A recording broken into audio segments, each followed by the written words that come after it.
특성해 주신 목사님은 어찌 그렇게 잘하시고 또 예술가처럼 멋지게 그 옷도 입으시고 머리도 잘하시고 너무나 감동적인 노래를 들었습니다. 감사합니다. 박수 한번.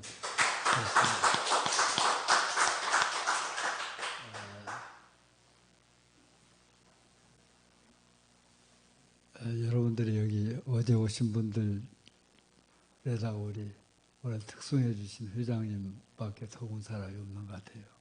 하나님께서 오늘 우리 모두에게 목사가 어떻게 살아야 되겠나 하는 것을 잠깐 우리가 생각을 해보려고 합니다. 제가 요사이 우리나라의 기독교의 위기라고 하는 것을 느끼면서 제가 어려서부터 예수를 믿으면서 예수를 저는 이제 초등학교 5학년 입학 5학년에 올라가는 해 1월 1일 날 그때가 주일날이었는데 그때 이제 교회를 처음 나갔어요. 어디에 교회에 처음 나갔느냐고 하면 저희 아버지가 이제 6.25 사변 때 전쟁통에 저희는 이제 전라북도 군산이 제 고향인데 군산 비행장을 만들어 가지고 거기에 이제 미군들이 들어와줘서 이제 전쟁을 시작하는 것이죠. 그렇기 때문에 그때 그 군산 비행장을 확대하면서 저희 돈밭이 처음 비행장으로 들어갔어요. 그때는 우리나라 가난하고 또 이 전쟁통이기 때문에 돈밭을 증발을 하더라도 그 증발하고는 보상을 안 해줬어요. 보상을 안 해주니까 우리 아버지가 큰 병에 걸렸어. 왜냐하면 아무것도 없는 데서 이제 일어나가지고는 많은 돈을 가지게 되고 아버지가 이 돈 버는 데는 재주가 있었던 것 같아요. 농번기에는 짓고 가을에서부터는 이제 봄이 오기 전까지는 쌀을 그 군산 지역에서 옥구라고 하는 곳이 평야지대인데 거기 쌀을 이렇게 사가지고 대전으로 갔다가 이렇게 갔다가 내는 그러니까 돈을 벌 수밖에 없지.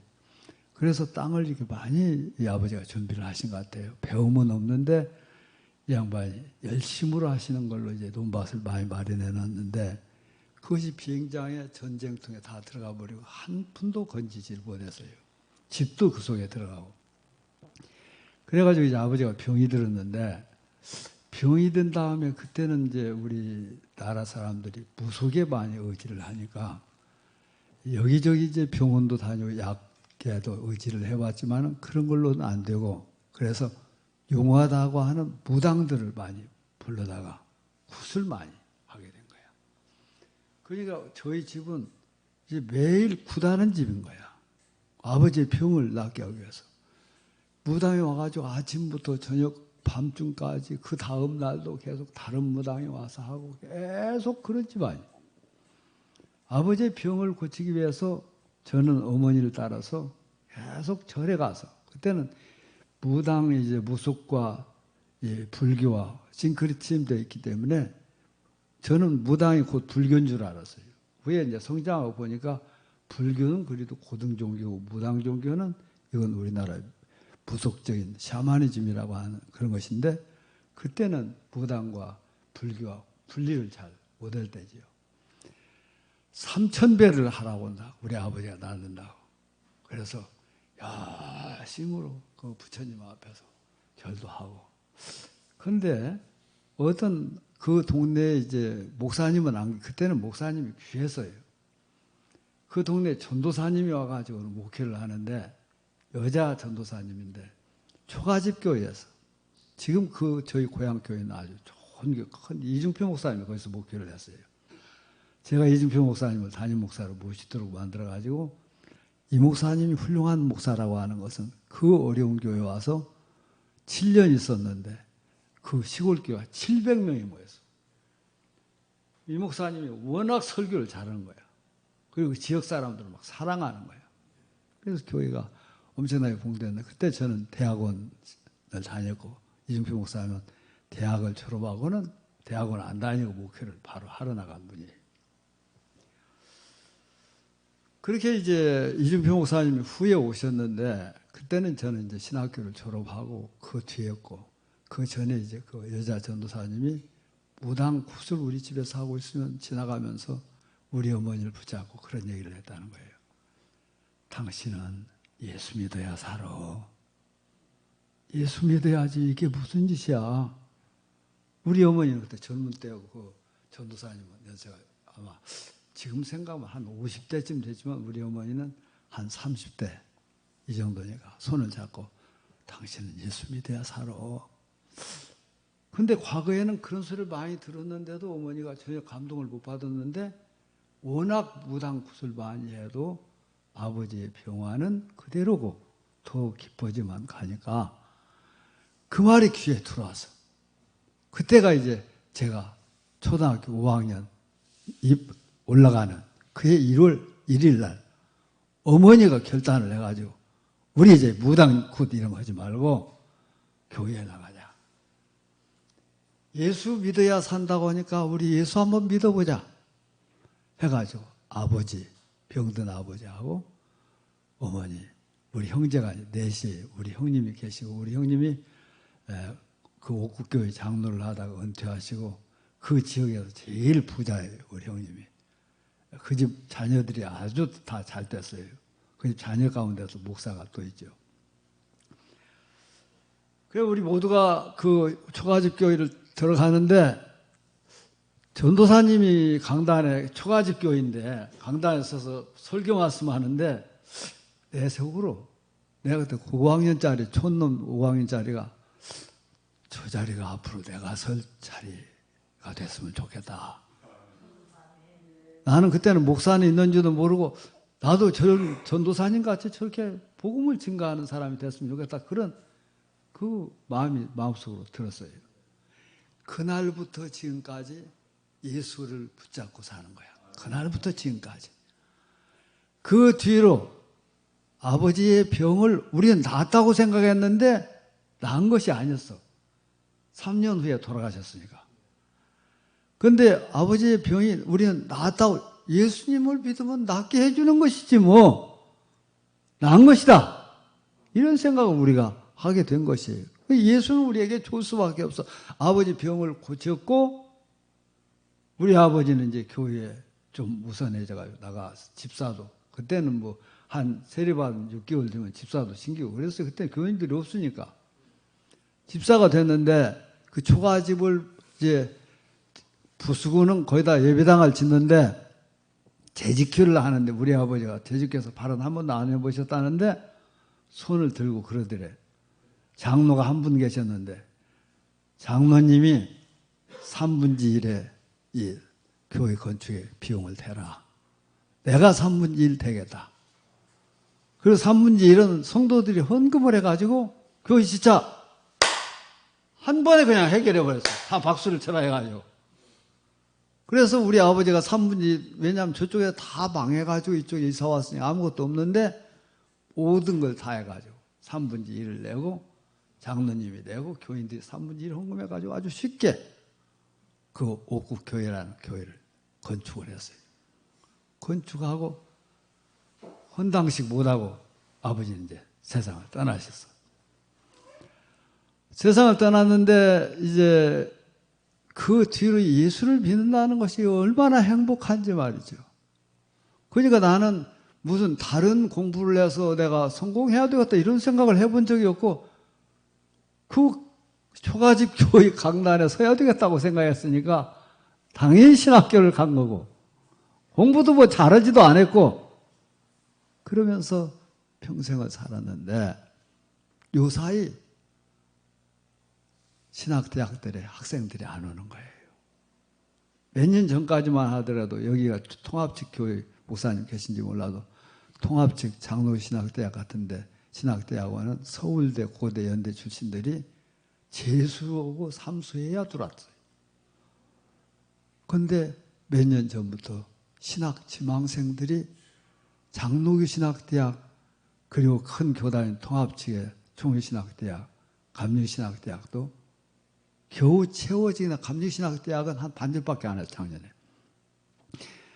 저희 교단인 한신대학은 50명 뽑는데 27명이 왔어요. 신학대학원은 70명 뽑는데 19명인가 왔어요. 굉장히 사람들이 놀랐어요. 신학 교수들이 놀랐어요. 근데 한신대학만 놀란 것이 아니라 전 신학대학 교수들이 놀랐어요.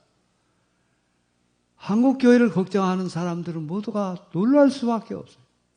왜냐고 하면 앞으로 목사의 수급이 되지 않으면 교회는 아마 여기 이 고금도나 약산도 이런 데 교회들은 아마 올 사람이 없겠. 여러분 목사님들 후에는 올 사람이 없을 가능성이 있어요. 가능성이 아니라 전주, 광주까지도 오지 않을 수가 있는 그런 때가 지금 오고 있단 말이에요. 그럼 왜 이들이 이렇게 안 오나? 그 이유는 돈벌이가 안 된다는 것이죠. 다른 것 아니죠. 돈벌이, 믿음도 없지만 그 믿음이 돈벌이가 안 돼도 목사를 해야 되겠다.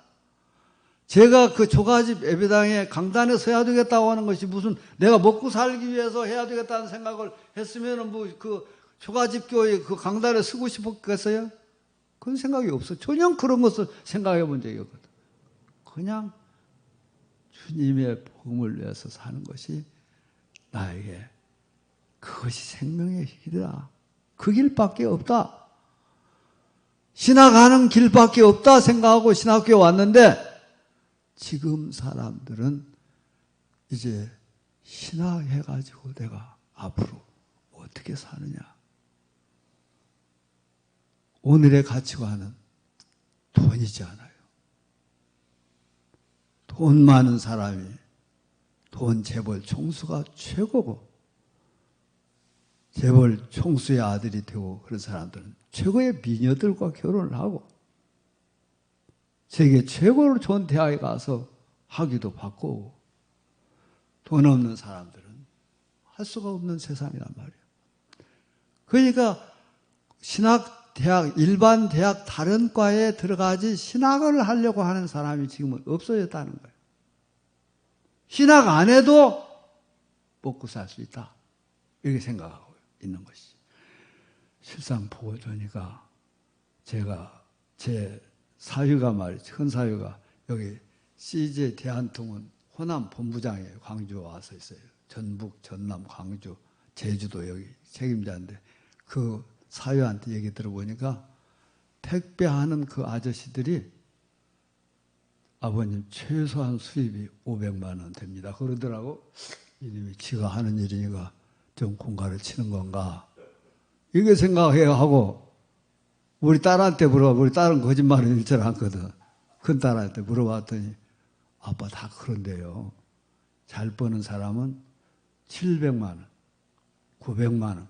부인까지 같이 다니면서 오면 한 900만 원, 800만 원, 1000만 원 이렇게 해도 번답니다. 그러더라고. 그러니 그것은 말이죠. 무슨 시험 봐가지고 들어가는 것도 아니야. 탑차 하나 사가지고 들어가면 흔차는 몇 푼 되지도 않아. 어디 가서 사람들이 뭐 갑질당하고 그런 자리도 아니래. 갔다가 배달만 하면 되는 거야.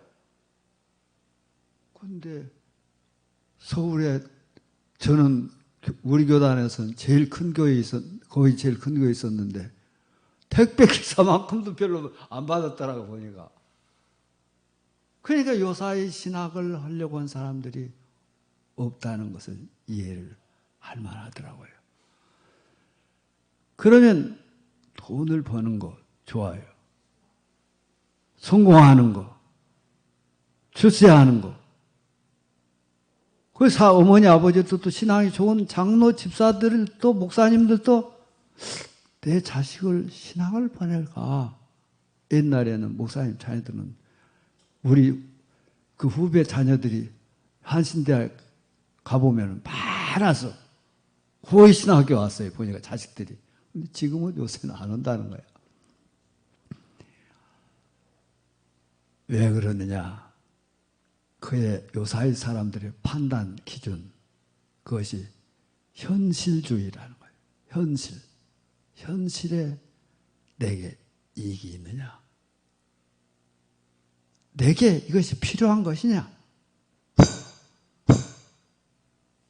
내가 평생을 주의 종으로 사는 것이 내가 가치가 있는 것이냐? 내가 돈을 버는 것이 현실적으로 가치가 있는 거냐? 현실적으로 목사의 길을 가는 것이 가치가 있는 거냐? 현실적으로 보면 목사의 길을 가치 있다고 생각하지 않지요. 사람의 판단 기준이 여러분 내게 지금 뭐가 이익이 있느냐? 내게 지금 이익이 뭐냐? 여러분들 같이 있으면서 우리 여기 송 목사님 여기 지역 노회장이신데 노회장 되는 것이 내게 이익이 있느냐? 내게 이것이 지금 현재 가치가 있느냐? 그렇지 않으면 노회장보다는 그냥 성도들을 섬기면서 그들을 하나님 백성으로 잘 섬기면서 그들이 종으로 사는 것이 나에게 지금 현실적으로 이익이 있느냐? 교인들을 잘 섬기는 종으로 사는 것보다 노회장이라도 다른 출세의 길도 없는데 목사는 노회장도 돼서 사람들이 노회장님. 노회장 그랬는데 총회장을 제가 해보니까 총회장 되니까는 사람들이 목사님이라고 안 해. 총회장님 그러더라고. 그냥 총회장들은 그 소리가 듣기가 좋으니까 목사님 소리는 듣기가 싫은 거예요. 우리 교인들도 총회장님 그러더라고. 그렇게 되니까 기분이 좋은 거야. 그것이 좋은 것이냐? 그것보다는 내 가치가 현실적으로 내가 그런 것도 않고, 그런 거 하려면은 총회장도 운동해야 돼. 운동하고 가만히 앉아서 나는 교인들이 이제 전국에 있는 목사님들 장로님들이 인정하고 나를 총회장 시임하고 안 하면 안 한다. 그런 사람은 하나도 안 돼요. 그런 사람이 김재준 박사 같은 우리 교단을 창설하고 지금 한국 교회 목사님 중에서 사상가는 김재준밖에 없다는 거예요. 함석헌 사상가, 안창호 사상가. 이런 사상가들은 교회에서 나온 것은 김재준밖에 없어요. 그럼 대단한 사상가거든. 그런 분은 우리 교단에 총회장 하는데 제자들이 전부 운동해서 시켰어요.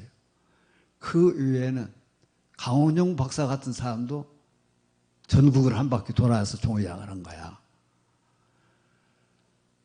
근데 그것이 무슨 가치가 있다고 전국을 돌을 가치가 있느냐? 나는 그것보다는 하나님의 종으로서의 사람들을 섬기는 데 가치를 두고는 그런 건 포기해야 되겠다. 이런 사람이 별로 없어요. 저도 없었어. 저도 전국을 한 바퀴 돌아서. 그렇다 해서 약산도랑 오진 않고 목포 한번 오고 광주 한번 오고 가고 부산 이렇게 해가지고 대구 이런 식으로 한 번씩 돌았는데 지나고 보니까 부질없는 짓거리들을 현실적으로 그걸 귀하게 요새 현실적으로 사람들 생각해서 신학교를 안 오려고 하는 그것과 똑같은 것이 총회장 하려고 쫓아다닌 거예요. 왜냐하면 다른 길에서 저는 어제도 얘기했잖아요. 어제 저녁에도 얘기했잖아요. 어머니한테 혼나가면 농사꾼 아들로 농사나 치면서 살았던 사람이 그래도 목사를 해가지고 총회장 소리 들어보자 해가지고 헛된 꿈이야 그것도. 우리들이 오늘날 목회를 하면서도 매일 우리가 결단해야 될 것이 말이죠. 현실적으로 판단하느냐? 그렇지 않으면 명분으로 미래를 생각하느냐. 여기서 장자의 명분이라는 것은 미래를 말하는 것이고 팥죽 한 그릇이라는 것은 현실적인 가치거든. 에서가 사냥을 해가지고 뛰어다니다가 들어오는데 너무나 배가 고파서. 야곱은 자기 형이 언제나 배고파서 들어오는 것을 알기 때문에 팥죽을 끓여가지고 형이 오면 이것을 팔아야 되겠다. 장자의 명분 하나를 받고 팔아야 되겠다. 실상 장자의 명분이라는 것은 하나의 빈 상자잖아요. 아무것도 아니잖아요. 그거 샀다 해가지고 무슨 야곱이 그거 가지고선 무슨 돈을 버는 거예요? 자기가 계급이 올라가는 거예요. 자기 형으로 이렇게 바뀌어지는 것도 아니잖아요. 장자의 명분이란 실상은 빈 상자. 그런데 장자의 명분을 형에게서 내가 뺏어야 되겠다. 야곱이 생각을 했단 말이에요. 형이 들어오니까 형이 아주 배가 고파서 들어왔어요. 야, 너 팥죽 끓였구나. 그 한 그릇만 달라. 그러니까 야곱이 공짜는 없어. 형 먹으려면 형 장자의 명분을 나에게 팔아라. 그럼 이거 주겠다. 그래? 장자의 명분도 가져라. 그리고 팥죽을 먹었는데 오늘 여기 성경 말씀에 보니까 맨 마지막 절에 에서가 장자의 명분을 가볍게 여김이라. 요사의 젊은이들이 신학을 해서 목사가 되는 것을 가볍게 여깁니다. 아무것도 아닌 걸로 한다. 그렇기 때문에 앞으로 한국교회는 교회가 거의 지금 거의 끝나가는 그런 시대예요. 왜냐하면 시대 자체가 현실적인 가치만 따지지 자기에게 필요하고 귀한 것이 지금 뭐냐를 따지지 명분을 귀하게 하는 것이 아니야. 명분은 그냥 빈 상자야. 야곱이 여기서 이 장자의 명분을 샀지만 그것이 뭐 그에게 특별히 나아진 것이 뭐 있었어요? 빈 상자. 장자라고 하는 빈 상자. 그걸 야곱은 형에게 팔았고 형은 먹고 그걸 가볍게 여기기 때문에 전혀 손해났다고 생각해 보지도 않아요. 오늘 현대인들은 목사님 자녀든 장로님 자녀든 교인들이든 신앙 좋은 청년들도 요새는 없어요. 옛날에는 청년들이 얼마나 신앙이 좋았어요. 청년들이 예수 믿는 사람들이 그렇게 없다는 거예요. 제가 군목을 했잖아요. 최전방 연대에 있었는데 신병들이 이등병을 달고 들어와요. 그러면 목사가 처음 들어가서 그들에게 인격 지도 교육을 합니다. 하면서 그들에게 여론조사를 해. 조사를 하면서 그 사람들에게 신앙생활을 너는 불교를 하느냐 가톨릭을 하느냐 기독교를 하느냐 이걸 선택하도록 하는데 기독교가 30%라니까요. 불교가 13%, 가톨릭이 7%. 근데 요새는 기독교가 3%로 나온다는 거예요. 뿐만 아니라 CCC라고 하는 대학생 선교회가 있잖아요. 대학생 선교회들이 각 대학에 입학할 때 전부 이 조사를 합니다. 3%가 기독교인이라는 거예요. 군대도 마찬가지예요. 제가 나이 30대 군목할 때는 30%의 청년이 기독교 신자율을 가지고 있었는데 그리고 군목은 다 목사였어요. 신부가 좀 있었지만 거의 상급 부대에서 군단급에 있었어요. 군단급에서는 군종활동 할 것이 없거든요. 우리는 연대에 와가지고 소총 소대까지 다니면서 전도하고 다녔어요. 그때는 목사에 대한 인상이 좋은 때야. 제가 중위를 달고 나이 28살에 군목에 갔는데 그때 그 사람들이 한 40대인 대령들 별 하나 다른 사람 사단장인데 목사님 사단장이 이렇게 집차 타고 가다가도 목사가 지나가면 그냥 지나질 않아. 다른 사람 같으면 중위 계급장 달고 있으면 사단장이 내서 발길로 그냥 한번 차고 가거든.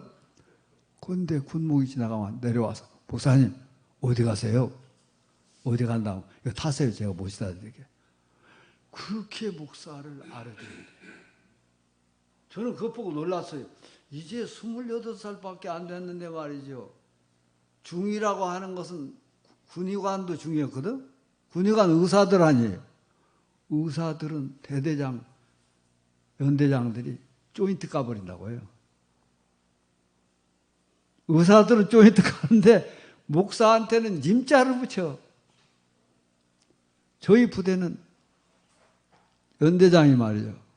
기독교인이었는데 신앙은 별로 없고 자기 부인은 신앙이 좋은 사람인데 자기 부인이 목사한테 잘하니까 맛있는 것만 하면 저한테 전화 와서 목사님 빨리 올라오세요. 맛있는 거. 개 잡았습니다. 개를 한 마리 잡아가지고는 전방에 개 많이 키우잖아요. 잡아가지고는 대대장들, 대장 부인들, 그리고 연대장 부부 이렇게 그걸 먹는데 거기에 끼는 것이 중입밖에 안 되는 목사를 오라고 하는 거예요. 개 대가리를 한 번은 먹는데 속까지 파먹으니까 맛있더라고. 그때 내가 무슨 병에 걸리냐면은 지루성 피부염이 그때 걸려서 무슨 독이 들어간 것 같아. 그래가지고는 이 몸에 그걸 먹고는 너무나 많이 먹은 거예요. 조금만 먹었어야 하는데 어제 흑염소 먹는데 그것도 그때 먹은 거나 마찬가지로 맛이 좋더라고 보니까. 엄청나게 거기서 먹어가지고 말이죠. 소화가 안 되더니 아침에 일어났더니 두드러기가 났어. 온몸에. 두드러기만 밖에만 나면 괜찮은데 하루 지나니까 숨도 못 쉬겠어. 왜냐면 속까지 난 거야. 두드러기가. 그러면 큰 병원으로 가야 할 일인데 군대 거기 연대 군의관이 있어요. 그렇게 되면 이 사람들은 병원에 있으면서 피부병 들은 사람들 오면 닌겔을 해가지고 이걸 빼내야 된대. 그래서 계속 닌겔 줘가지고 뺐거든. 그것이 고질병 돼가지고 제대해갖고 목회하는데도 1년에 한 2번 정도는 그것이 나는 거야.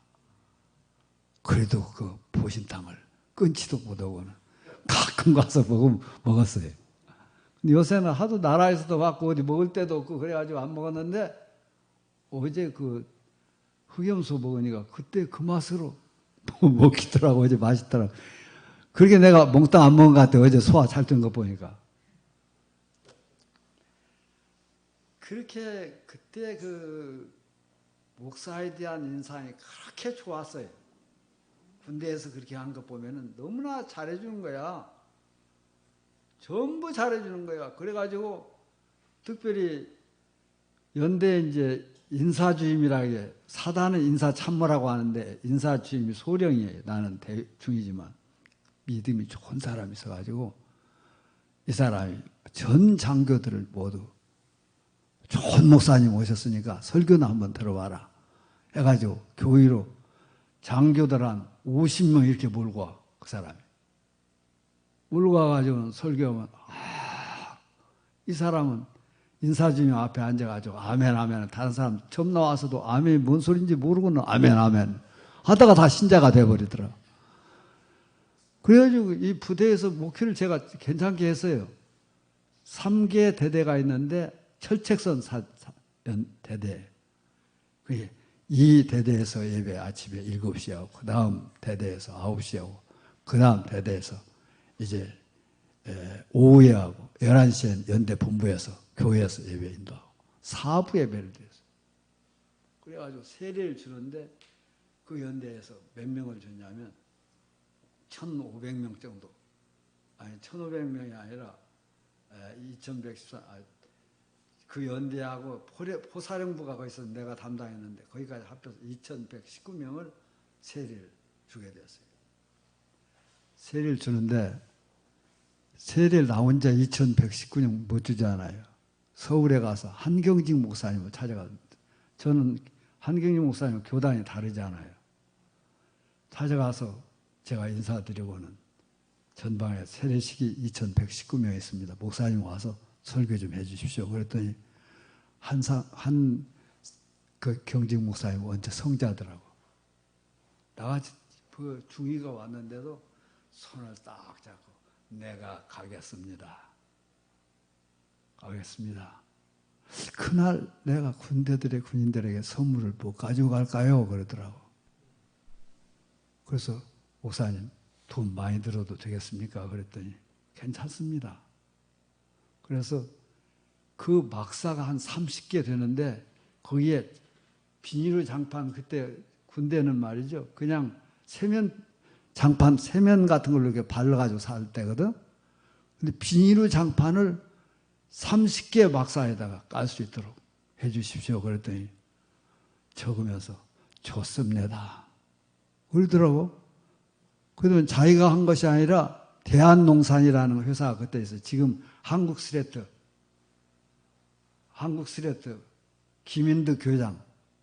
김인득 교장을 불러가지고 당신이 그 전방 막사에 비닐을 깔아주시오. 뭐 해가지고는 나는 텔레비전 요구는 안 했는데 텔레비전 30대, 그때 텔레비전은 부자나 볼 때거든. 그것도 어떤 교회 재벌 그룹 회장한테 해가지고 대학농산의 박용학, 김인득 교장, 또 뭐 유명한 사람을 다 데려왔어요. 이 사람들이 다 사가지고 오도록 만드는 거야. 근데 최전방에 그룹 회장들이 오게 되니까 그날 이제 세례식은 다 군단장까지 참석했는데 이 사람들이 전병금 군목이 서울에 아는 사람이 많은 사람이구나 해가지고 지나가면 별 한두 개짜리들이 쫓아와서 인사하는 거야. 나한테 백 쓰려고. 근데 나 하나도 모르지 않아요. 쫓아가서 얘기하니까 그것을 그때 경험을 하면서 내가 상당히 능력이 있구나. 어떻게 한경직 목사님은 감동을 시켰을까? 다른 목사님들은 자기 교단 목사님들도 한경직 목사님을 모시고 못 간다는 거야. 근데 어떻게 그 양반 마음에 감동을 받아가지고 쫓아와서 하시고는 그대로 가끔 편지도 저한테 하고 지금 그 세례 받은 사람 신앙생활 합니까? 이런 편지도 하시고 그러더라고요.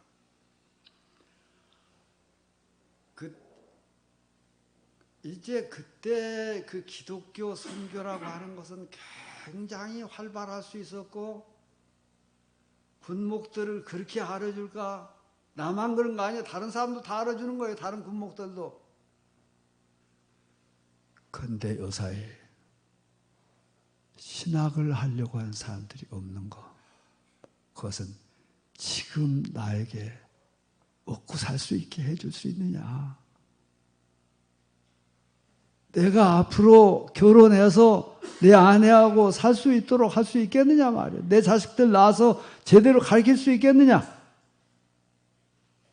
이 판단 기준에 의해서 사람들은 팥죽으로 선택을 하는 거예요. 에서의 사고 방법이 현대인들의 가슴을 뚫고 있는 하나의 흐르는 맥이에요. 이걸 불식시키기가 어려워요. 현대인의 가치관이 에서의 가치관, 팥죽의 가치관. 그런데 이 가치관이 오늘 한국교회 목사님들의 가치관도 이 가치관, 목사를 하고 있지만 팥죽의 가치관. 내가 어떻게 목회를 잘해서 유명한 목사가 되볼까? 내가 목회라고 하는 것이 유명하기 위해서 하는 것이 아니라 내가 이 목회를 해가지고 어떻게 큰 목사가 되볼까? 저도 그렇게 했어요. 이것이 모두가 팥죽의 가치관을, 에서의 가치관을 가지고 살고 있는 것이죠. 이래 가지고 한국교회가 지금 무너져 가는 거예요. 장자의 명분의 가치관을 선택해야 되는데 이것이 빈 상자에 불과한 것 같지만 에서가 어떻게 됐어요? 그걸 팔고는 아버지 집에서 쫓기는 신세가 되고 그의 후손들은 에돔 족속으로 하나님에게서 미움받는 사람들로 전락해버리는 그 길인데 에서는 그걸 모르고 그 가치관을 장자의 명분이 얼마나 귀중한 것을 몰라서 장자의 명분은 엄청난 것이었어요. 자기 할아버지 아브라함이 그가 여러분 갈대아 우르에서 떠날 때 하나님께서 너희의 본토 친척 아비 집을 떠나 내가 너에게 지시하는 땅으로 가라. 그럼 내가 너에게 큰 민족을 이루게 하고 내 이름을 창대케 하고 네가 복이 큰 원이 되게 하겠다. 그 아버지는 빈 상자 하나님의 약속을 믿고는 그 고향의 전답을 버리고 그 고향에 있는 모든 기득권, 옛날 우리 어려서 고향을 버리는 것이 아니었잖아요. 나 어려서만 하더라도 고향 떠나면 죽는다고 생각했어요. 제가 군목을 하고 있는데 우리 형님이 제 선배 목사님이 일산 제일교회 목사였는데 지금 카나다 토론토 가가지고 계시다가 은퇴하셨는데 그분이 나한테 우리 교회 와서 한번 설교를 해라. 일산 제일교회가 거기서 제일 오래된 게 일산에서. 설교를 갔어요. 설교를 가서 보니까 서울역에서 교회선을 타고 가가지고 능곡역에 내려가지고 거기서 이제 일산까지 이렇게 그 양반이 데려와가지고 버스를 타고 갔는데 그 동네를 내가 보니까 이 동네가 곧 서울이 되겠다 하는 생각을 부동산 투기를 안 해본 사람인데도 그 생각이 딱 들더라고. 근데 논값을 알아봐서 거기가 부동산이 있어서 알아봤더니 시골 군산에 있는 우리 형님이 농사를 만평 우리 어머니가 졌다 했잖아요. 그보다 더 지게 이제 우리 어머니 돌아오고 형님은 더 해가 농사를 잘 져가지고 더 이제 낮게 더 사는데 형님한테 내가 그랬어요. 형님, 앞으로 아이들도 서울로 올라오고 그래야 될 텐데 일산에다가 군산에 있는 땅을 돈을 2개를 팔아가지고 여기다가 3개를 살 수 있게 생겼으니까 여기다 와서 사시오. 그랬더니 우리 형님이 나한테 그래요. 예. 지 고향 팔고 나간 놈마다 다 망했다고. 지 고향을 떠나라는 놈이 어디 있느냐고 말이야. 너 목사 군목이나 잘하지 뭐 그런 쓸데없는 생각을 하냐고. 나한테 그러더라고 형님.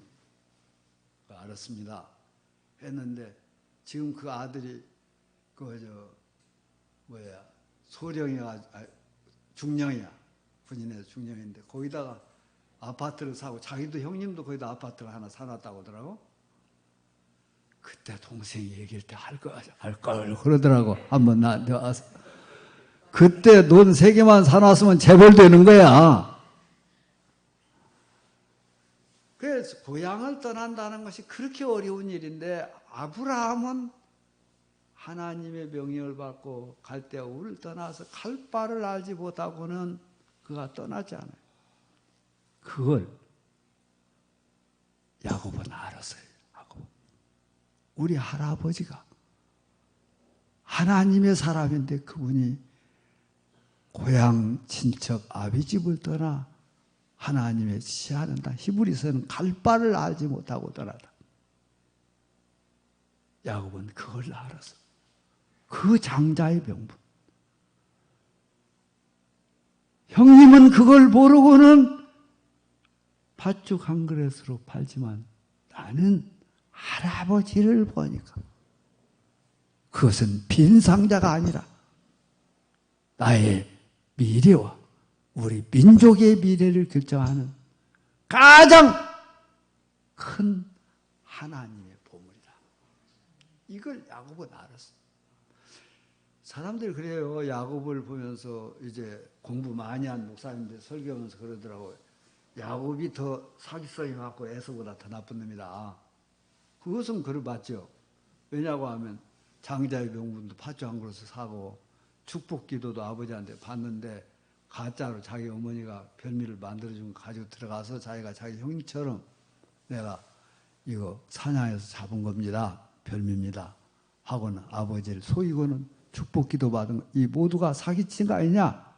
야곱은 나쁜 놈이다. 그걸 목사님한테 설교하냐? 그런데 이 성경을 꿰뚫어 보면 야곱은 빈 상자, 장자의 명분, 이 명분을 귀하게 아는 이 사람은 정말 하나님의 사람인 거예요.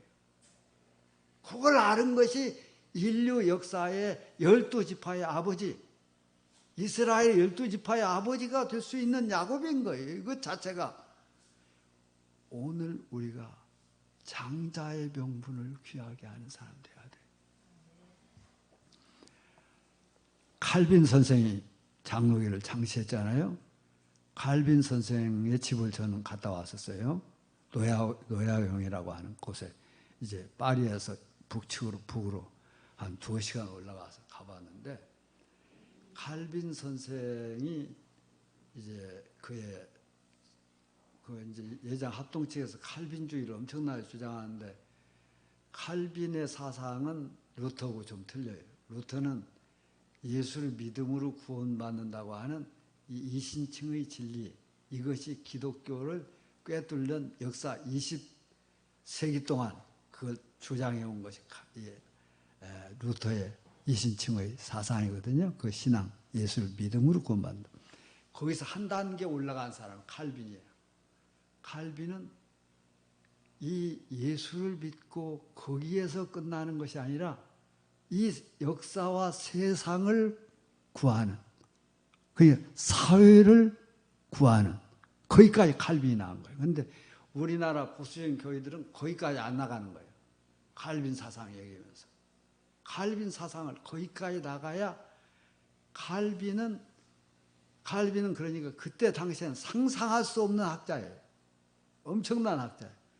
오늘날 이 세상에 진보주의적 사고 방법을 이 사람이 가지고 있어. 그걸 이은 사람이 칼발트고, 그걸 이은 사람이 칼발트란 말이에요.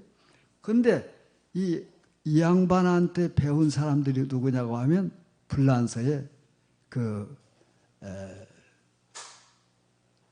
유근호 여러분 그 대학에서 서양사 공부할 때 유근호 배우잖아요. 불란서의 개혁가들이거든. 근데 이 사람들이 핍박을 너무 받았어요. 핍박을 너무 받아가지고 엄청나게 개신교 핍박했잖아요. 불란서에서. 핍박하니까 도망해가지고는 불란서 남부지방으로 도망가는 거예요. 불란서 남부지방으로 도망가서 그들이 스페인 북부지방, 거기까지 이 사람들이 살았어요. 근데 이 유근호들이 말이죠. 어떻게 예수를 믿었냐면, 그때 그 불란서 기독교는 카톨릭 교회인데 성경은 모두가 신부들만 가지고 있어요. 그리고 설교도 알아듣지 못하는 그 라틴어로 설교를 하는 거예요, 이 사람들이, 신부들이. 예식만 따르는 거예요, 신자들은. 그런데 칼빈은 그 성경 자체를 사람들이 가지고 공부하도록 해서 성경을 보면서 이들이 믿음을 키우고, 믿음을 키우면서 이 사람들이 머리가 열리는 거예요. 성경을 제대로 공부하면 머리가 열리는 거예요. 머리가 열려서 멍청하던 사람들이 지혜로운 사람이 돼요. 그래서 이 유근호들이 많은 공부를 통해서 계속해서 보이는 거예요. 핍박이 너무나 많으니까 막 숨어서 신앙생활을. 그런데 놀라운 것은, 제가 이제 총회장 때 그 불란서 개혁교회가 그 장로교회거든요. 거기에 우리 교단하고 파트너십이 되어 있어요. 거기에 우리 교단 대표로 가서 거의 연설을 하도록 해서 갔는데, 놀라운 것은 불란서 개혁교회가 핍박을 우리나라는 상상할 수 없이, 불란서 개혁교회가 바로 그 유근호들의 후손들인데 400년 동안 교회로 인정하지 않았어요. 400년 동안. 가톨릭 교회 무서운 핍박, 잡아다 죽이는 거야. 그러게 되니까 숨어서 신앙생활을 하면서 저 들판에 지푸락 같은 거 쌓이는 그 속에서 있으면서 기도하면서 성경 공부하면서 신앙생활을 하는 거예요. 1904년에서 인정을 받은 거예요. 개혁교회가. 엄청난 사람들이더라고요. 내가 그래서 너희들이 세계 개신교의 시조들이다. 지금은 신앙 엉망해 가보니까. 그 신앙을 너희들이 회복해야 된다. 너희들 존경스럽단 말이야.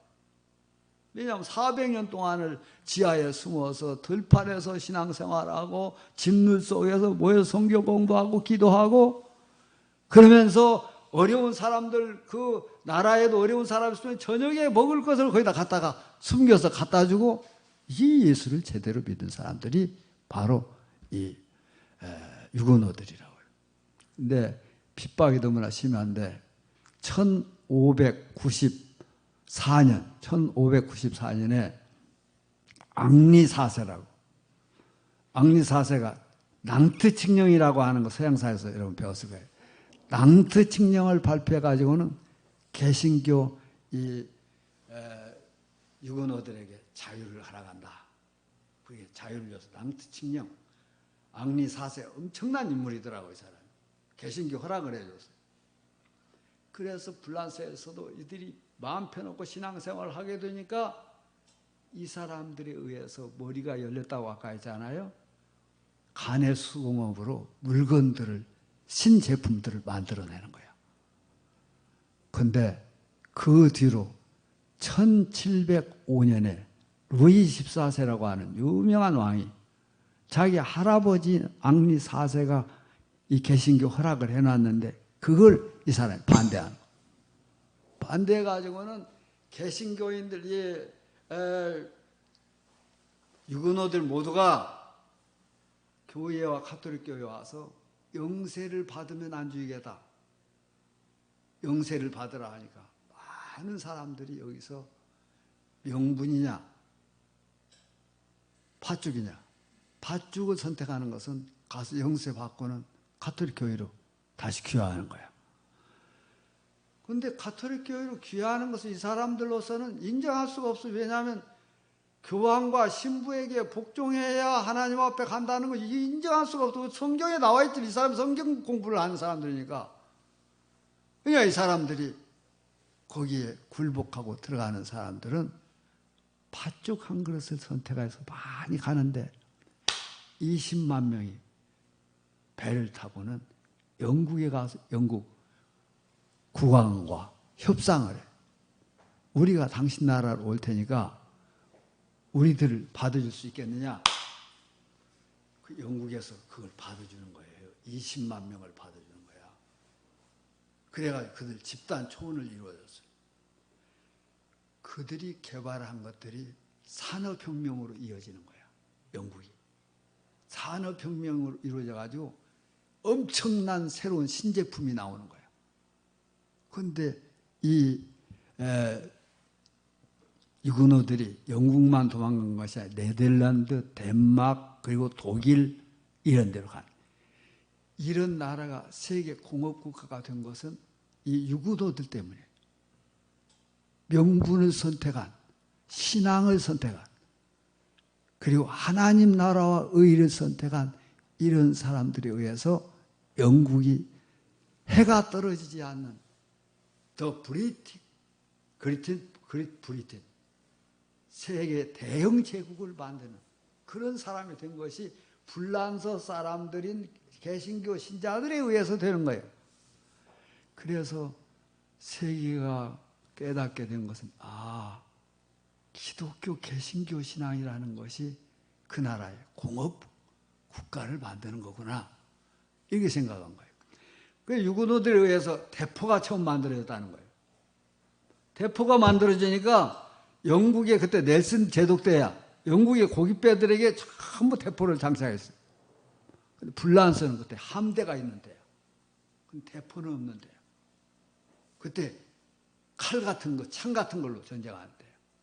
나폴레옹이 유럽을 지배하고는 영국만 먹으면 된다 하고는 배를 수백 척의 배를 타고는 들어오는 거예요. 영국으로. 나폴레옹이. 그때 영국은 고깃밥밖에 없은 거예요. 고기 잡으러 다니는 이 동네에 있는 배 같은 거. 거기다가 대포들을 하나씩 다 장착하는 거예요. 3,000개의 대포를 거기다 장착했다. 넬슨이 말이죠. 그 고깃배를 지휘를 하면서 나폴레옹 전쟁을 하는데 이 불란서 사람들이 나폴레옹 놀란 것은 무슨 엄청난 괴물이 나와가지고는 배를, 함대가 하나만 떨어지면 함대가 다 무너져 버리는 거예요. 파괴되어 버려요. 그 대포를 만드는 사람들이 이 불란서의 유고노들이에요. 성경을 통해서 사람들이 머리가 깨이고 하늘이 준 지혜로 대포를 만드는 것이 전쟁사를 바꿔놔버린 거예요. 그래서 불란서가 깨지고 영국이 세계 중요한 세계 최고의 나라로 등장하는 거예요. 넬슨 제독의 전쟁. 그런데 그 전쟁 속에는 대포를 발명한 불란서 사람들 유고노들에 의해서 만들어졌다는 거예요. 그걸 보고 그때까지만 하더라도 게르만 민족 독일이 약한 때였어요. 그래서 불란서 남부 지역에 가가지고는 유고노들 남은 사람들을 긁어보니까 5만 명이 남았어요. 그들 자기 나라로 베를린을 데려갔잖아요. 거기서 공업 대국이 독일이 또 되는 거예요. 그러면서 이 유고노들은 명분을 선택한, 자기들이 이 땅에서 그 불란서에서 자기들이 그냥 항복하고 가톨릭 교회를 믿고 그냥 교회만 다니면 되는 거야. 그런데 핍박을 받더라도 이 신앙을, 칼빈에게서 전수받은 이 신앙을 그대로 이어가야 되느냐? 그걸 유고노들은 이어갔어요. 그 정신을 이어받은 사람, 영국의 퓨리탄들, 청교도들, 그들이 미국에 가서 미국을 건설하지 않아요? 그래서 유고노들이 간 곳마다 세계 최고의 나라를 만드는 거예요. 가는 데마다. 실상 한국이 과거 초대 한국교회, 그때 여러분 우리나라는 대단한 교회들이었어요.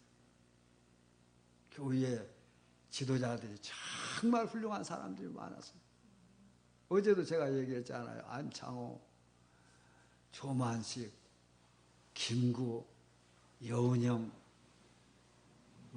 김규식, 이승훈, 이상재, 엄청난 인물들이 많습니다. 목사들 중에서도 엄청난, 손정도라고 하는 사람이 있어요. 이 양반이 서울에 있는 정동감리교회 목사를 하다가 손정도가 만주로 독립운동을 와서 거기 가서 교회를 개척하면서 18개 교회를 세웠더라고요. 손정도 목사가. 근데 손정도 목사님이라고 하는 분이 김일성이를 키운 거예요. 김일성이를 이제 아버지가 죽으면서 그러더라고요. 김일성의 아버지가, 네가 만주로 가서 여기는 일본 놈들 때문에 있을 수가 없으니까 만주로 가서 손정도 목사를 찾아가라. 그분은 나하고 친구지만 그분은 내가 존경하는 어른이다. 김일성의 아버지가 그 예수를 믿었거든. 그러니까 손정도 목사를 찾아가라. 그러니까 이제 김일성이가 중학교 2학년 때라는 거예요. 찾아가서 손정도 목사님 찾아가니까 손정도 목사님이, 그래, 너희 아버지가 나한테 보내더냐? 그러면 너는 우리 집에서 학교를 다니도록 해라. 그래가지고 이 사람은 신앙으로 이끌었다는 거예요. 그런데 이 사람이 이제 고등학교를 끝나고는 이 사람 소련으로, 모스크바로 공부를 가서 거기서 공산주의자가 돼가지고는 이 사람이 이렇게 됐죠. 손정도 목사님. 그래서 손정도 목사님 아들이 유명한 그 손원일 제독이라고 여러분 들어봤죠. 손원일. 우리나라 최초의 해군 참모총장이야. 그래서 손정도 목사님 아들이야. 손정도 목사님 아들 손원일은 6.25 사변 때 우리나라 해군을 인도하면서 6.25 사변 때 우리가 북한을 대항했는데 북한에 김일성이 그랬다는 거예요. 원일이를 데려왔어야 되는데 그놈을 못 데려와서 우리가 이렇게 고생을 한다. 그랬다는 거예요. 그런데 손원일 제독의 동생이 손명 무엇인가 내가 만나서 지금도 살아 계세요. 그 사람 미국 시민권이 있어서 북한을 갔었대. 갔더니 그 김일성이 그랬대. 너 지금도 예수 믿니? 그러더라는 거야. 아이, 형님 예수를 안 믿으면 됩니까? 그러니까 그래, 나를 위해서 기도 좀 해달라. 그 동생 손명구든가 그분이 이제 기도를 해줬다는 거예요.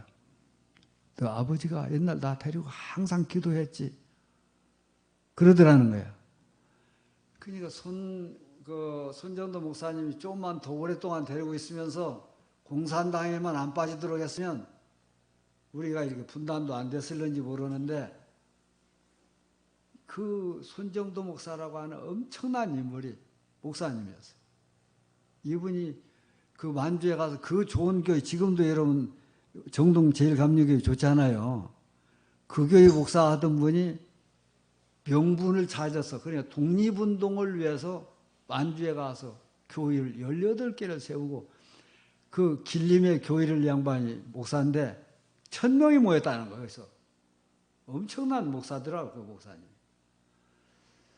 그래서 그분이 의정원, 그 임시정부 의정원의 의장도 하고 그랬어요. 우리가 이 예수를 믿고 주의 종이 됐다고 하는 것은 정말 그 에서의 팥죽을 우리가 선택하지 않고 우리들은 명분을 선택한 사람들이에요. 이걸 여러분들은 평생 이 길로 가야 되는 거예요. 이 길이 너무나도 귀한 길이에요. 너무나도 귀한 길이야. 야곱이 어떻게 했어요? 그 장자의 병부는 아무것도 아닌 것 같았는데 야곱은 귀하게 알고 에서는 그것을 가볍게 여겼더라. 주의 종들을 가볍게 여기는 세상에 우리가 살고 있잖아요. 우리의 후손들도 주의 종의 길을 너무나 가볍게 여기는 거예요. 너무나 우습게 여기는 거예요. 너무나 별거 아닌 걸로 여기는, 하찮게, 여기 성경 해석을 여기다 밑에다 해놓은데 읽어보니까 이 에서는 장자로서 자신의 가치를 하찮게 여겼더라. 하찮게. 그러나 야곱은 그걸 너무나 귀하게 여긴 거예요. 그 알버트 까뮈의 작품 가운데 오해라고 하는 시곡이 있는데, 거기에 보면은 어머니와 그 딸 둘이 이제 사는데 너무나 먹고 살기 어려운 거야. 어머니와 딸이. 자기 아들이 하나 참 똑똑하고 잘났던 아들이 있는데, 그 아들이 어려서 집을 나간 다음에 그 아들 찾으러 어머니와 그 아이의 누이가 러시아의 전국을 찾으러 다니는 거예요. 찾으러 다니는데 찾을 수가 없는 거예요. 그래서 이 아들 때문에 이 어머니가 평생을 찾았는데 못 찾고는 말년에 좀 이제 아들을 잊어버렸으니까 편안하게라도 우리가 살자. 이런 때 그 동네에 한 신사가 나타났어요. 젊은 신사가. 멋있는 아내하고 잘생긴 그 신사의 아들, 이 셋이 그 지역에 왔어요. 보니까 너무나 잘생겼어. 그 청년이, 젊은이가. 그 젊은이의 아내가 너무나 아름다워. 아들도 그렇게 아름다워. 멋있게 생겼어. 그런데 이 사람이 돈이 엄청나게 많은 사람이라. 돈이 엄청나게 많은 세계 최고의 부자라는 거예요, 이 사람, 젊은이가. 그런데 이 젊은이가 와서 그 어머니를 자기 아들 찾으러 다니던 그 어머니를 귀하게 알고 그 어머니에게 아주 대우를 잘 해주더라는 거예요. 어머니 속으로, 야, 자기 딸한테 그랬어요. 우리가 이놈을 죽이고 이놈의 재산을 우리가 다 가지면 우리도 지중해 연안의 그 아름다운 해변의 아름다운 집을 우리도 사고 거기서 살아야 되겠다. 동생, 엄마 잘 생각했다. 이놈을 죽이자고 해가지고 이 어머니와 딸이 그 젊은 신사, 세계 최고의 부자를 죽였어요. 죽이고 그 아내, 예쁜 아내를 죽이고 그 자식도 죽였어요. 근데 죽인 다음에 보니까 자기가 낳았던 아들의 몸에 점이 있는 것이, 이 사람, 죽은 사람 몸을 벗겨보니까 그 점이 거기가 있는 거야. 그 아들을 찾으러 다니는데 그 아들이 세상의 최고의 부자가 돼가지고 며느리하고 손주하고 데리고 왔는데 지중해 연안의 아름다운 집을 사고 거기서 평생을 멋있게 잘 먹으면서 살려고 하는 생각 때문에 그 사람을 죽였어요. 죽이고는 그 시체를 붙잡고 울었어요. 세상에 내가 왜 너를 몰라봤는지. 너는 그 많은 돈을 가지고 어머니와 누나와 함께 살기 위해서 왔는데 나는 어떻게 눈이 어두워가지고 너를 죽였냐고. 그래 어머니가 미쳐서 자살을 벌였습니다. 그리고는 그 딸도 어머니가 자살하는 걸 보고는 딸도 역시 어머니처럼 자살해요. 자기 남동생, 그 좋았던 남동생을 찾아놓고 그 동생을 죽였다고 합니다. 그래서 까미는 여기서 뭐라고 하느냐고 하면, 까미는 세상에 명분을 찾아서 평생을 살던 우리가 팥죽 한 그릇을 위해서 그 지중해 연하는 아름다운 집과 평생을 돈으로 행복하게 살려고 하는 그 생각, 팥죽 때문에 까미는 팥죽과 명분을 여기서 얘기하는 거예요.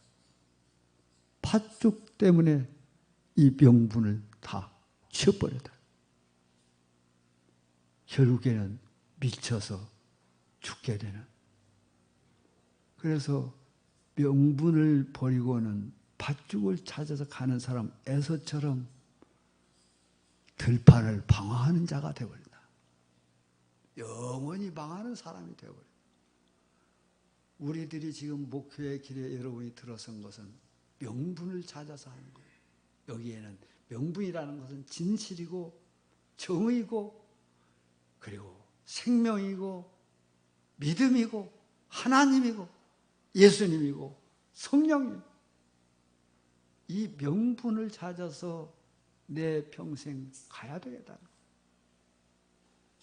그것이 현재 먹을 것이 아무것도 없어도 배고파도 사람들이 안 알아줘도 나를 사람들이 우습게 알아도 그 길이 길인데 그 길로 가지 않고 알버트 까뮤가 얘기한 대로 그 팥죽 때문에 말이죠. 돈 때문에 자기 자식을 죽이는 그런 우를 범하는 사람이 되어서는 안 되겠다.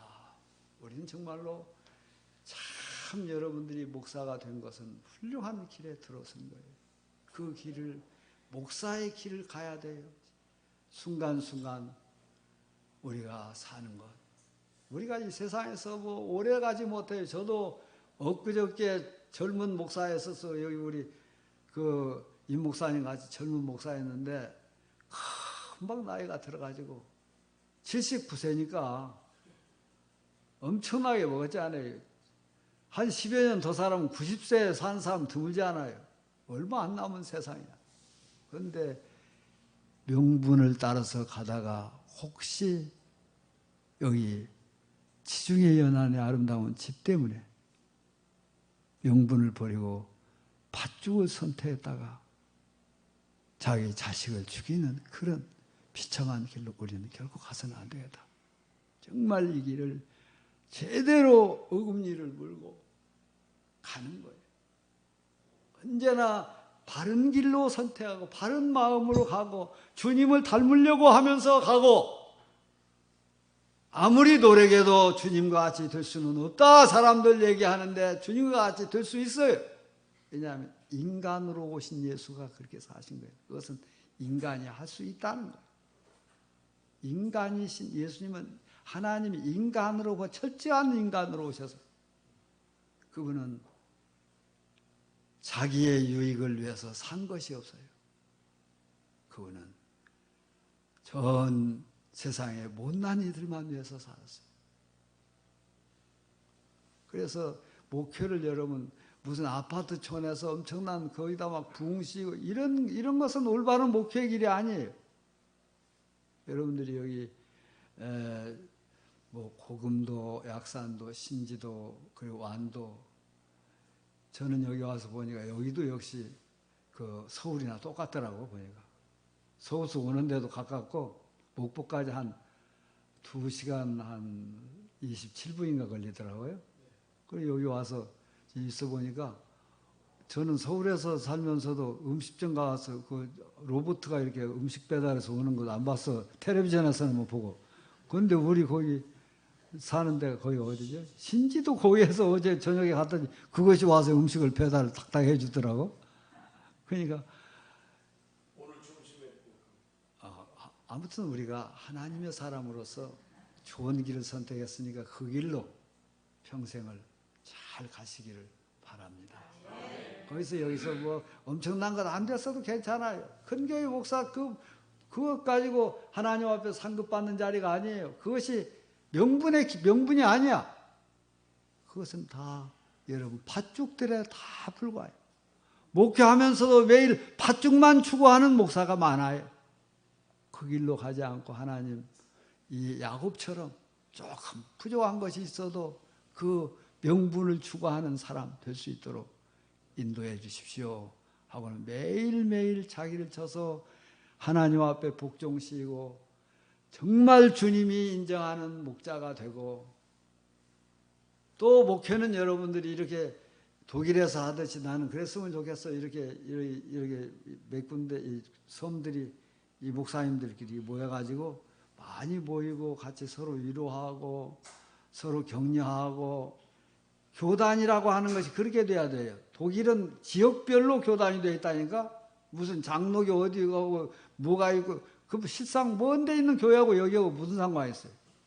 이게 지역별로 교회가 서로 뭉쳐서 선한 일을 하고 지역에서 선한 일을 하러 연합해 가지고는 이 지역에서 어려운 사람 돕는 거 뭐 이런 일을 여러분들이 하게 되면 이 지역에서는 교회가 훌륭한 거야. 이 소리를 여기서는 들어야 됩니다.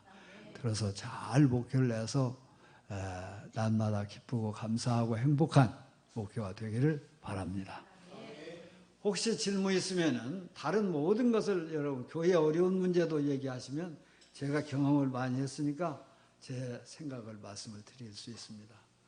혹시 뭐 있으면은 물어보시죠.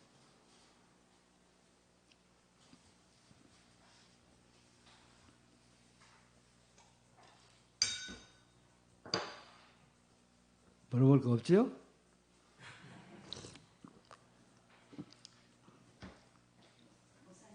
네.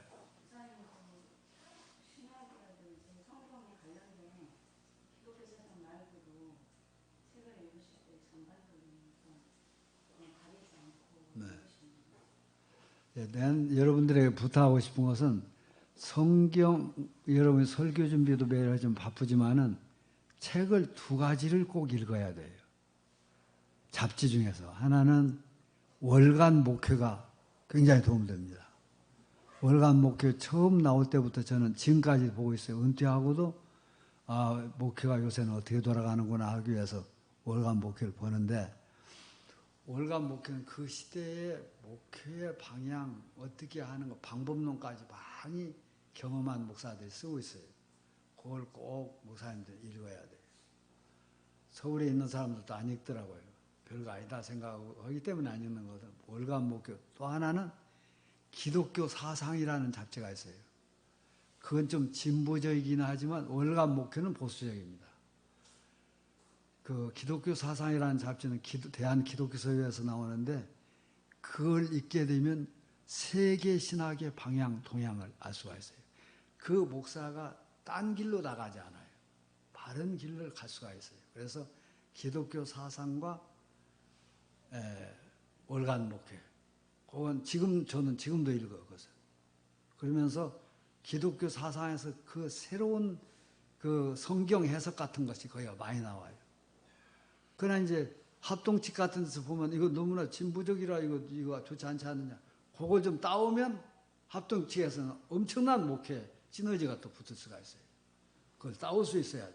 저는 그 보수적인데, 저는 목회학 박사 코스를 거의 훌러신학교하고 그 아시아연합신학대학원하고 같이 공동 조인트 프로그램 내가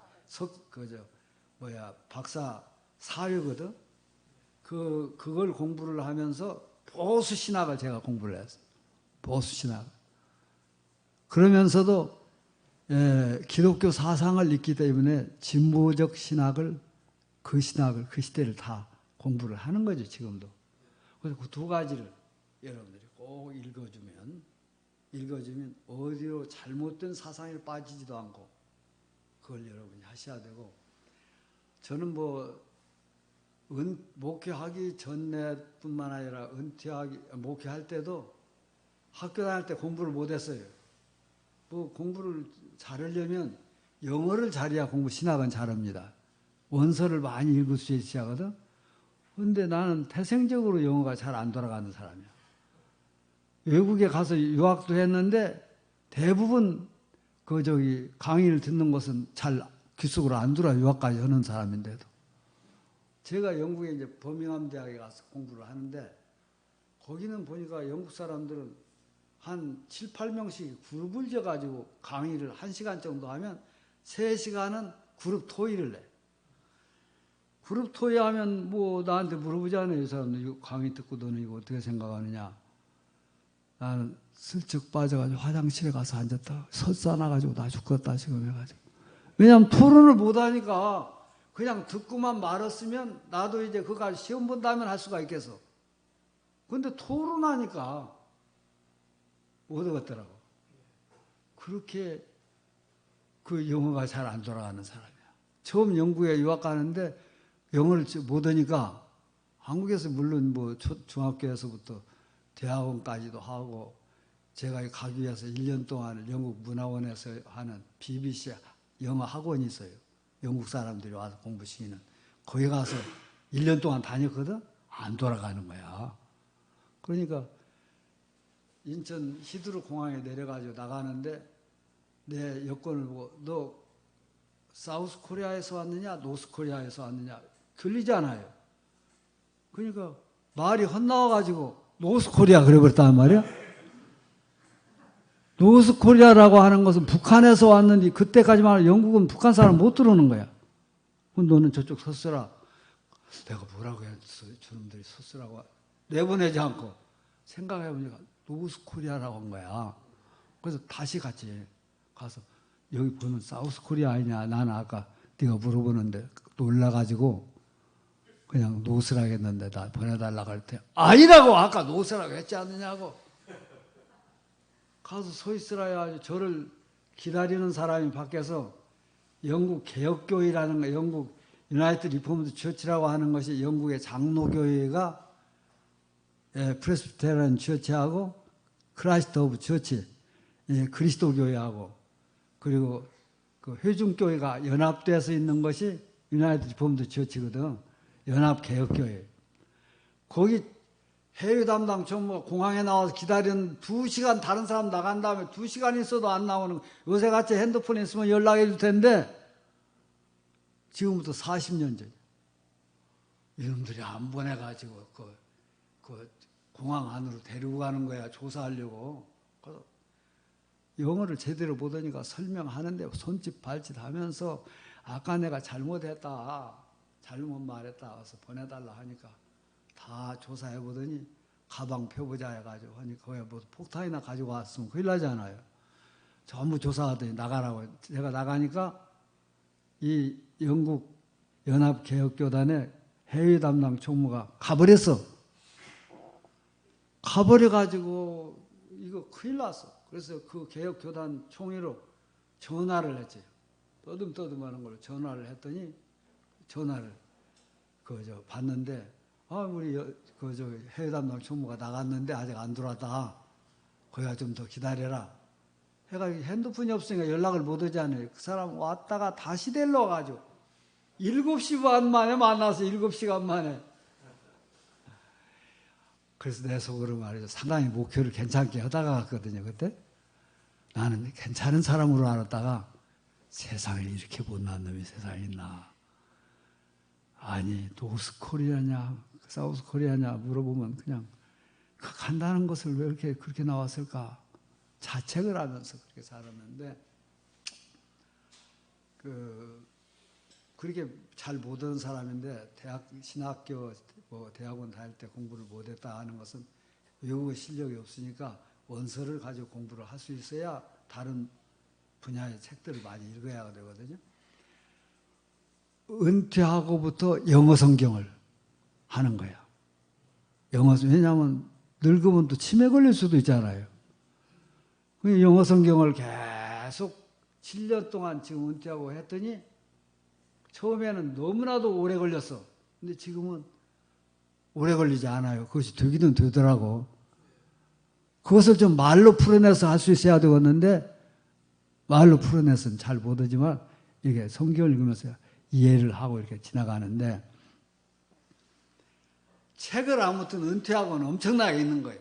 각 분야의 책을 다. 정치 분야, 사회 분야 뭐 해가지고 전부 책을 사가지고는 요새는 인터넷에서 살 수 있으니까 사가지고 계속 읽는데 아무튼 목사는 다방면의 지식을 가져야 하는 목회할 때는 적어도 아까 얘기한 월간 목회하고 기독교 사상 이것은 보셔야 돼요.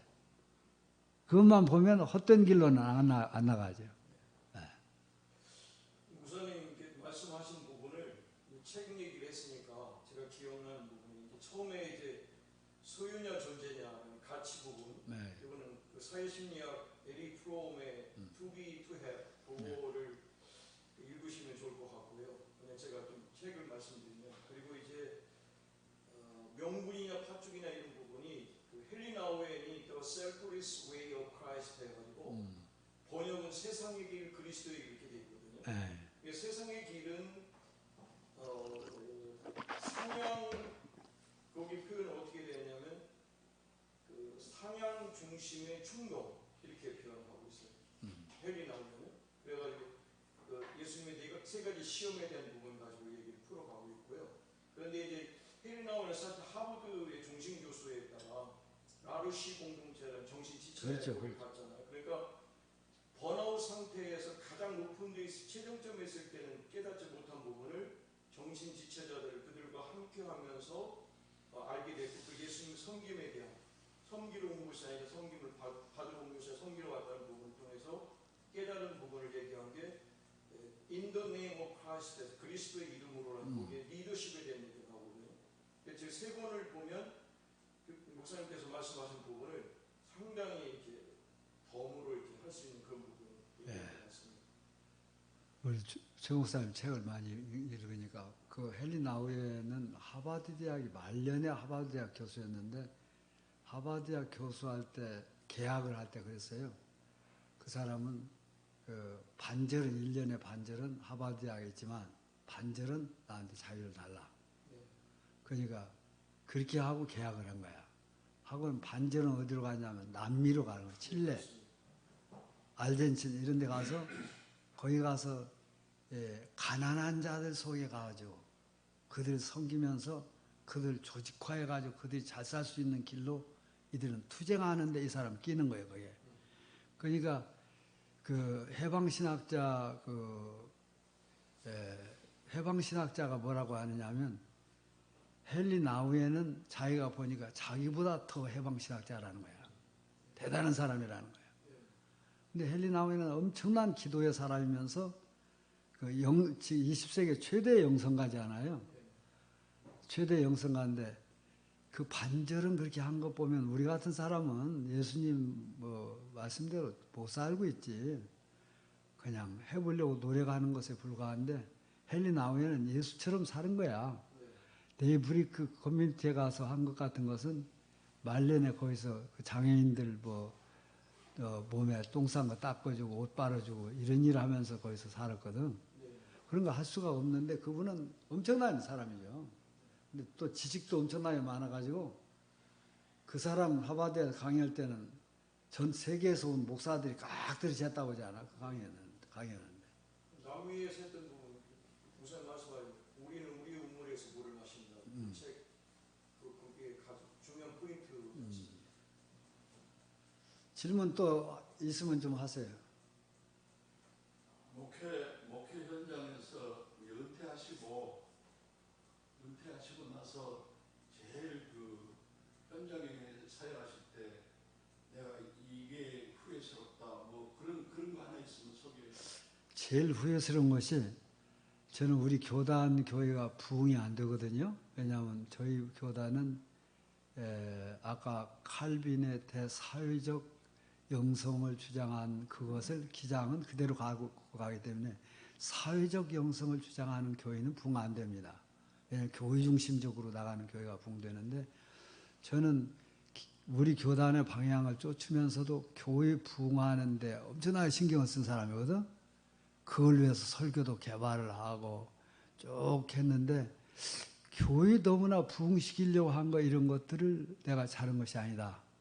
그런 생각을 하고 교회를 키운 것 이런 것도 내가 그런 데 신경 쓸 것이 아니라 한 생명이라도 더 사랑하면서 살 것인데 아까 헨리 나우인 같은 그런 삶을 그렇게까지는 못해도 해야 되는 것인데 교회 부흥에 너무나 힘쓰고 또 목사가 그 세상 속에서 아까 얘기한 어떤 팥죽 한 그릇 그쪽에 너무나 신경을 많이 쓴 목사다. 그걸 회개를 많이 합니다. 그래서 그러면서도 저는 그랬어요. 너무나 내 아는 것과 내 지식과 내 본질에 비교하면 너무 유명하게 되다. 너무나 유명하게 돼서 감당할 수 없는 이거 뭐 그런 가치가 없는 사람이 너무나 유명하게 돼가지고 뭐 글도 계속 쓰고 그랬으니까 너무나 뭐 방송도 이렇게 많이 나가서 하고 하면서 내가 이렇게 해도 되는가? 나는 그런 사람이 아닌데 이런 생각을 하면서 은퇴하고 오히려 하나님 앞에 바로 서는 기회가 되는 것이지 부흥시키려고 한 것 자체를 저 나름대로 회개를 많이 하니까 그게 그 길이 그 명분의 길이 아니었다는 거예요. 그걸 회개하고 있습니다. 부르심이라는 부분이 하향성을 향한 부르심인데 네. 그 목회 현장에서 있다 보면 자꾸 상향성을 향한 충동에 어쩔 수 없이 가는 부분. 대다수의 그 소위 말하는 목회를 성공하신 목사님들의 그 회환을 얘기하실 때 그 말씀을 하시는 목사님들 동일한 분인 것 같습니다. 네. 그래서 그 한 사람이라도 더 한 사람이라도 더 사랑하면서 어려운 사람들을 돕고 섬기고 그런 것들을 더 했어야 하는데 돈도 많이 거기다 남겨놓고 은퇴했거든요. 그럴 필요도 아무것도 없고 막 어려운 사람들 줄 것인데 은퇴냐 그것도 하고 아무 상관없는 돈 들이더라고 보니까. 그런데 내가 요새 한신교회 그 강윤규 목사한테 그러잖아. 이중표 목사님은 엄청나게 주던 사람이거든. 그런데 이 양반은 이 방송 안 나가게 하라고. 그 양반은 잘 안 준.